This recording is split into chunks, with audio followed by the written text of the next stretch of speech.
Sam Seder on the Majority Report. Emma Vigeland out today. I want to welcome to the program, long overdue, probably was on the original iteration of the Majority Report, Judd Legum, proprietor of the popular information newsletter on Substack.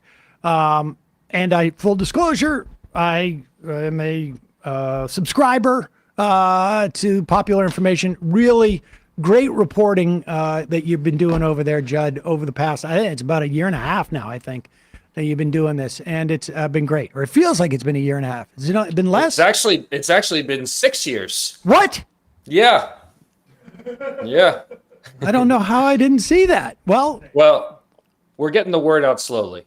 Yeah, no, that's the way I like to do that too. I'm on Slow year burn. 20 and I'm trying to make sure that there's still potential audience out there. Exactly. Don't want to burn through everybody right away. I guess I've been following it for the past year and a half, 2 years, and it's been great. So appreciate the work you do.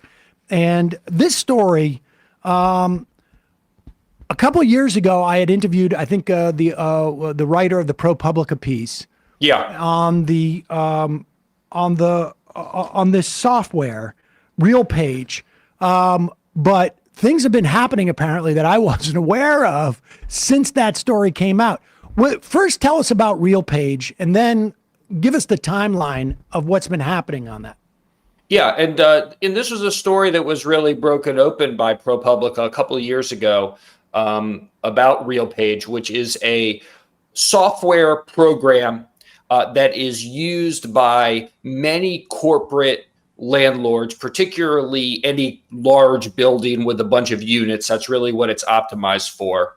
And the landlords feed in all of the information well beyond what you could get, on Zillow or publicly available information, vacancy rates, what they're actually charging, all the fees, everything that there is.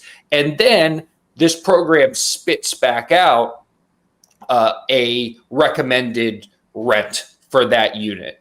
But what's insidious about this process is that essentially so many corporate landlords are using it that they know that they don't need to go underneath that recommendation, because the building around the corner is also using RealPage and is also going to be using these prices. And what they've found is, since the corporate landlords have adopted this in large numbers, the rents have gone up and up and up and up. So that's essentially how the system works. Is that it's effectively collusion via software, where they're not sitting in a smoke-filled room fixing the prices of rent in a given area, whether it's Atlanta or Seattle or wherever it is, but they're doing so via this software algorithm.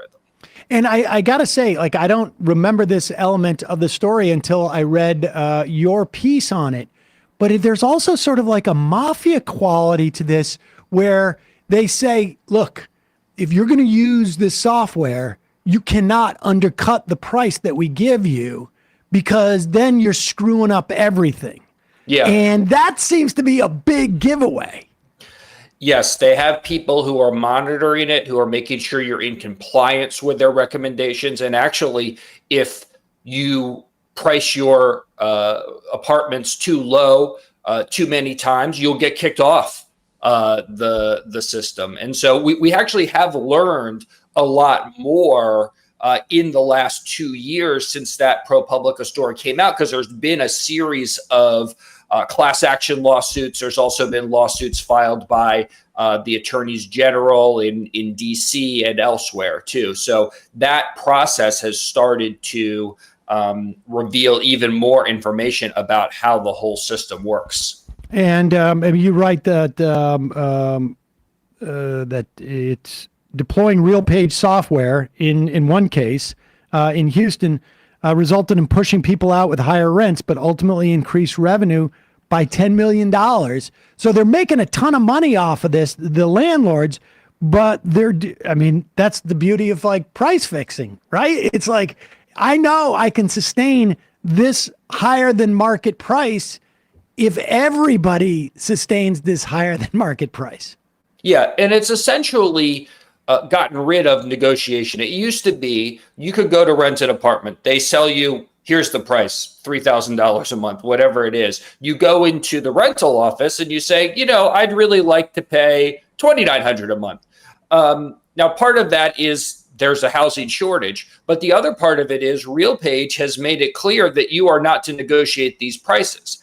And the corporate landlords can feel confident because before they might know, well, if I won't give these people $100 or $200 off, they're just going to go around to a corner to another nice building and those people will do it and I'll be left with an empty unit. But they know if those people go 2 blocks down, they're going to run into the exact same pricing scheme and the exact same reluctance to negotiate under any circumstances. So that's really what's driving the prices up. There used to be a saying, get heads in beds. When you ran these big buildings, the idea is keep them full. But RealPage has kind of overturned that philosophy, and now they're really holding the line on prices, even if they have to keep a couple of units empty for a little bit.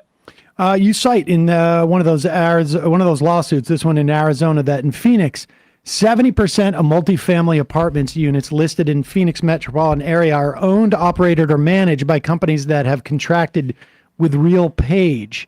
A lawsuit in DC, 60% of large multifamily buildings, 50 units or more, set prices using RealPage software. These numbers, I don't know. I mean, they may have gone up since then. And we don't really know. I mean, do we know, can we look at Boston, at New York, and at Dallas, Chicago? I mean, do we have a sense of just how ubiquitous this RealPage software is, or is it only piecemeal information? Well, it's really piecemeal at this point because when their suit's filed, they can do discovery, they can get information about what's going on. There are some ways to to see and people have tried to collect data, but we don't have a full sense. We don't know what the full scope is. And by the way, there was a competing software company that had somewhat of a different approach to how it advised these corporate landlords to manage their properties. It was purchased by RealPage. So it's really the whole purpose of it. And they even say this in their marketing materials is you can charge more than the market price would bear otherwise, which is a pretty clear indication that you're doing something to subvert the actual competitive market. And this is in the context of a housing shortage, so the prices would be going up anyway. But the level of price increases that we've seen, especially in major metropolitan areas, has far exceeded even the inflation that we've seen in some other areas. And like you say in the piece too, Jeffrey Roper, who created the RealPage algorithm, explained that, quote, if you have idiots undervaluing it, if undervaluing, in other words, undercutting what they have all sort of agreed they're going to charge, it costs the whole system. I mean, the idea that that's the whole, they've sort of given away the game at that point, right? Because the whole system, they're saying all these different landlords, they shouldn't be in a system. I mean, if it was up to me, maybe we would just nationalize some of these places or have the city or state take over, and then it would be a system. But there shouldn't be a private cartel, essentially, saying what undervaluing is at that point. Yeah.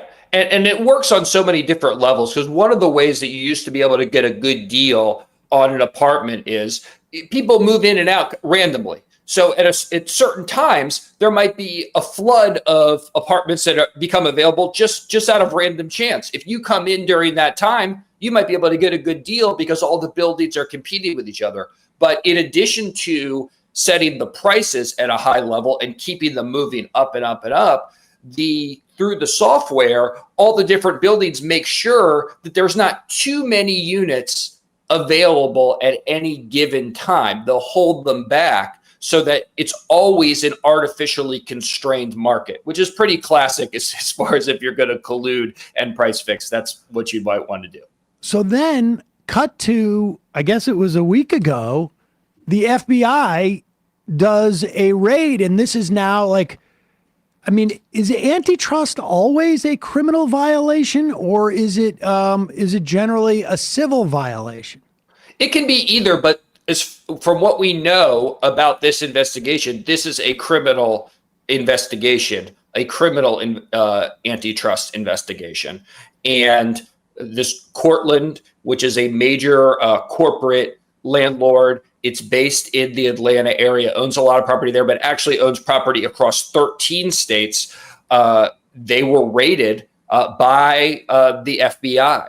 Now they've since put out a statement that says, "Oh, we're not the target; it's RealPage." That can always change. A lot of these lawsuits that have been filed by the attorney generals in D.C., Arizona have named some of the landlords that are using these as well. So we'll have to see how that goes. But I think it shows that this is something that's getting quite serious. This was an unannounced raid, because they showed up unannounced. So this is something that really is impacting millions of people, whether or not you live in one of these buildings that's controlled by RealPage. It's controlling so much of the market. It obviously impacts the prices, even in the few buildings that aren't controlled, or the ones that are owned by people who might own one or two properties. It's still inflating the prices upward. So it's something that's impacting a lot of people. And thankfully, it seems like the federal government is taking this pretty seriously at the moment. What does it say that this was an unannounced raid? Like, I mean, Cortland says we're not the targets here. Apparently, I mean, if we're to believe them, I mean, they're not necessarily going to say we are the targets, even if they were, or if it's right on the bubble. But what does it say that it was an unannounced raid? Is that just because Cortland has so many different units in so many different places that this is a way of accessing the software and how much data is in there, because it's just a great example of what the software is doing?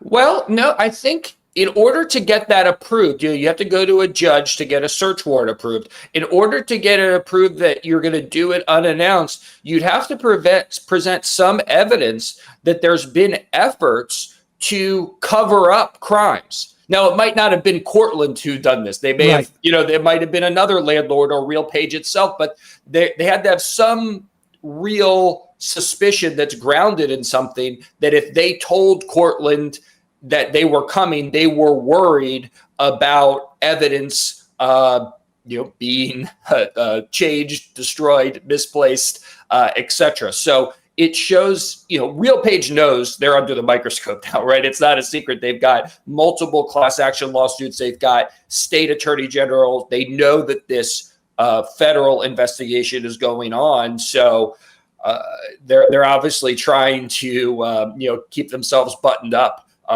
for as well as they can. And I think the unannounced raid shows that the federal government is at least suspicious. Is at least suspicious and has real grounds for that kind of suspicion. What makes it a criminal investigation? What does it take to cross that threshold? Could it be in the sort of hiding and obscuring what they're doing in that regard? Yeah, it's tough to say exactly, since it's just an investigation and there's been no charges. It's tough to say exactly, what their theory of the case is. But in general, it would suggest that what's going on is with the intent to collude and to break the law, that they're not doing this by, accident, that it was just sort of set up. They set up this software and then all of a sudden things started going up, that this was their intent to do that. That's what it suggests to me.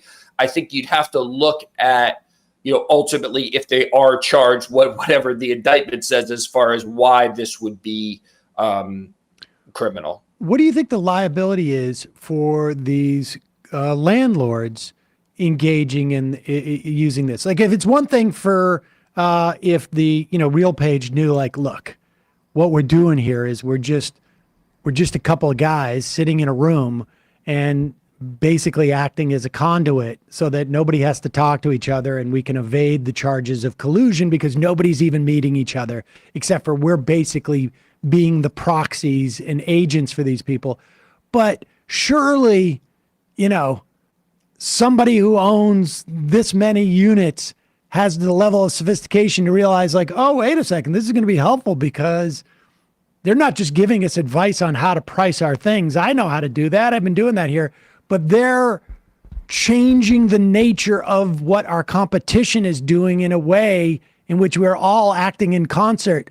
It seems to me there'd be some liability there. Like, cause I wonder if people are like, on their own dropping out of the RealPage system as a way of avoiding this liability. There has been, in the case of these class action lawsuits, some settlements already where the individual landlords who are named are saying, okay, we'll pay, this much money and we want to be dropped for the suit. And that's been submitted to the court and approved. I think there's very substantial financial liability because if this was illegal, then whatever fruits of that illegality you can recover. And in this case, it could be, you'd have to look at the extent across all the states, but it could be tens of millions, hundreds of millions of dollars in excessive rent, which would be, disgorged. It really, but ultimately, it would really put RealPage out of business, right? Because the whole business is to do this kind of price fixing, what appears to be price fixing, and their liability would be huge, and also it's unclear how they continue even operating. So it's an existential threat to the company. I think people who need a place to live, which is most people, would actually benefit a lot from the company going away. I'm excited about it. Because then they could maybe negotiate their rent. I don't think you'd see rents plummet, but you would see downward pressure on the growth because you'd have some real competition again. And is there a sense that maybe this software exists in other spaces that we're not aware of? I mean, I have a feeling RealPage, these executives are sitting there going like, maybe we shouldn't have tried to toot our horn so much a couple of years ago, whatever it was that turned that ProPublica writer on to what was going on. But I mean, do we know if, the way that these guys justify, it's just an algorithm, but you got to put all this data in that is, generally proprietary and not shared between competitors, but it ultimately benefited everyone in the end, at least in terms of the, I mean, do we know that this doesn't exist with, well, airlines sort of have it, but I mean, other sectors of our economy? It certainly exists in other sectors. It can happen in different ways. I mean, I think one place where it goes on all the time is Amazon, which is, not only has these third-party sellers, but also has its own products. It's constantly adjusting for each individual user every single price and maximizing, especially for its own products, the price that you're paying, knowing where what prices are being charged elsewhere. It also, I know Amazon in some of my previous reporting enforces a rule that they're tacking on all of these fees for the third party, but you can't offer a bottom line price that is lower than the price that you charge on Amazon. Right. So essentially, those fees have to be baked in no matter where you're buying it. So yeah, I mean, that's we could go on and on about this, but I think definitely this is a window into how sophisticated algorithms are used to exploit consumers throughout the economy and in ways that we are just beginning to understand. Well, Judd Legum, I wanted to talk about, you had a piece today, I guess it was, maybe, the most recent piece on the incredible sort of like falling rates of crime that we have seen after a spike in 2020, although that spike was, sort of big for this era, when you compare it to 30 years ago, but we don't have time, but I would encourage people, we'll put a link to that as well as popular information on Substack. People can just also Google Judd Legum popular information. You'll find it that way. But we'll have a link in the podcast and YouTube descriptions. Really appreciate your coming and talking to us about this story. I think it's a really important story that's going way under the radar. And we're going to keep following it. Thanks for having me on. All right. Thanks, Judd. Hey, folks, don't forget to hit the subscribe button and check out our daily show. We do it every day at 12 p.m. Eastern for about 2.5 hours. We even take phone calls. You should check that out.